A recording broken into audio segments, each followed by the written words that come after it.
તો ઠાકોર સમાજના બંધારણની અમલવારીને લઈને ગેનીબેને ખુશી વ્યક્ત કરી છે। બનાસકાંઠાના સાંસદ ગેનીબેન ઠાકોરે વ્યક્ત કરી છે ખુશી। વાવથરાજના અરંટવા ગામે લગ્ન પ્રસંગમાં રાજીપો વ્યક્ત કર્યો છે। ઠાકોર સમાજના બંધારણની અમલવારી બદલ સંદેશ આપ્યો છે। બંધારણ પહેલા લગ્ન ખર્ચ માટે અમુક પરિવારો જમીન વેચતા હતા અને હવે સાદગીપૂર્ણ પ્રસંગોથી ખર્ચા પર અંકુશ આવ્યો છે।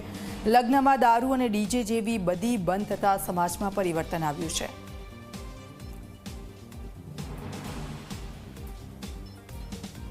પણ આજ ખૂબ રાજીપો થયો।